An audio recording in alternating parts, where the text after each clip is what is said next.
एक सन्यासी युवक जा रहा था रोड पर और वह परमात्मा को स्मरण कर रहा था। जो सन्यासी होगा, परमात्मा को स्मरण करेगा, अपने गुरु के आदेश पर अपने जीवन को दांव पर लगा दिया है, वह अत्यंत सुंदर दिखाई पड़ेगा ही पड़ेगा।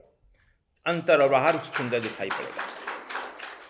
जो अंतर कुछ है, बाहर कुछ है, वह जो है सुंदर होते हुए कुरूप दिखाई पड़ेगा। इसलिए वह अत्यंत सुंदर था, दिखाई पड़ रहा था। जिधर जा रहा था झूम रहा था, वातावरण झूम रही थी। मालूम होता है कि बड़ा एक स्वर्गीय आदमी जा रहा है।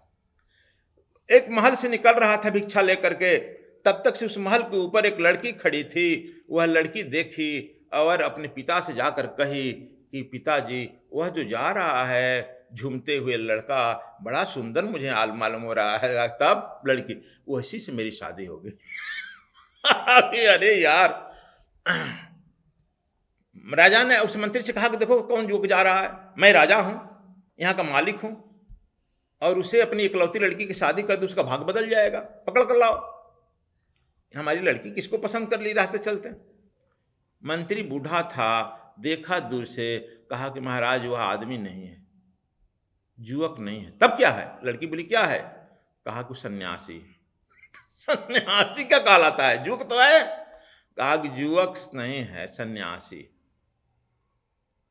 5 वर्ष का भी भारत में सन्यासी पूज्य होता है। वह न युवक है न वृद्ध है, वह तो सन्यासी है। और सन्यासी सुंदर तो लगता ही है, सन्यासी का कुरूप लगता है।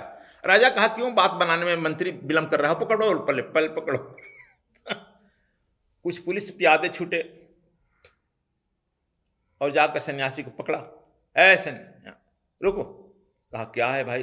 राजा बुला रहा है। हमको राजा से क्या मतलब? चल हट, मुझे क्या बिराने पड़ी है उस तुम्हारे राजा से, मुझे जाने दो। कहा कि समझ नहीं रहा, देखो तलवार। कहा कि तलवार तुम्हारा क्या बिगाड़ लेगा, चल हट। वह सन्यासी झटका। कहा कि चलो बुला रहे हैं। 10-20 पुलिस वाले पहुंच गए, पकड़ कर ले गए जबरदस्ती। लेकिन उसके चेहरे पर जना भी उसको भय नहीं, सिकन नहीं।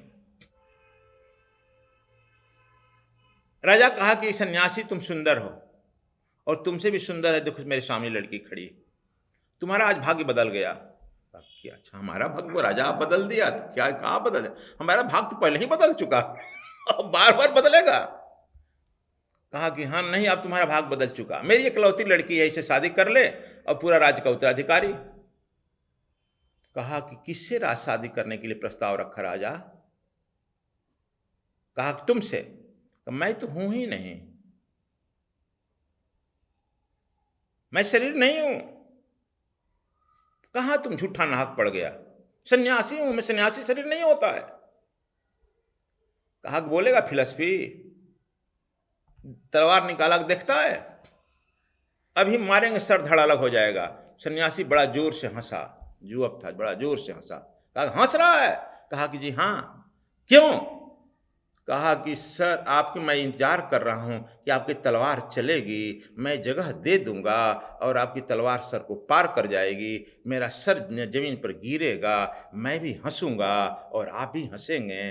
देखिए बसंत का महीना है, आपके यहाँ जो मौलश्री का पेड़ है, कुछ फूल जमीन से नीचे गिरे हैं, पेड़ जो है कुछ फूल गिरे हुए पर भी हंस रहा है और जो पेड़ पे फूल लगे हैं उस पर भी हंस रहा है। मैं भी शरीर गिरेगा, मैं हंसूंगा और मैं तो सदा आनंद में रहने वाला हूं, मुझे तो दुख पहुंचाया ही नहीं जा सकता।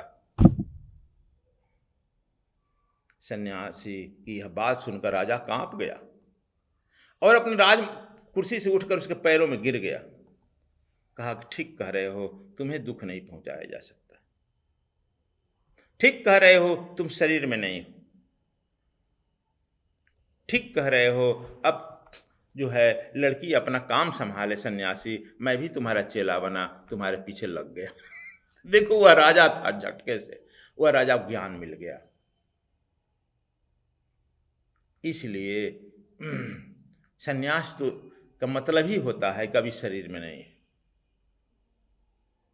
कबीर साहब इसलिए आगे कह रहे हैं, पहले तो कह रहे हैं कि भैला बिसर नहीं रहा है, मन में वह जो है बिष्टा खा रहा है। अभी तो कह रहे हैं राखे राखे खंग जू ज्ञान का, काटत फिरे जू फंद। कहा कि यह जो है, कह रहे हैं कि दुनिया जो है बंधन में पड़ी है, लेकिन साधु तो निर्बंध होता है।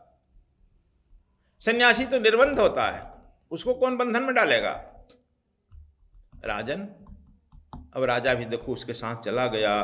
राखे खंग जो ज्ञात का काटत फिरे जो खंड, कहते उस सन्यासी के पास ज्ञान रूपी तलवार होता है और ज्ञान रूपी तलवार से मनुष्यों के सारे बंधन को खट खट काटते चला जाता है। इसलिए मुझे अब तुम क्या फिर में डालेगा। और वह राजा बांधने के लिए गया था, स्वयं जो है वह बंधा गया। इसलिए यह तुम समझो कि शरीर सब कुछ है। जब तक तुम यही मानते रहेगा तब तुम जो है हर समय दुविधा में पड़ा रहेगा, संकट में पड़ा रहेगा। संकट, शरीर सब कुछ नहीं है। यह शरीर जो है मात्र उस आत्मज्ञान प्राप्त करने का साधन है।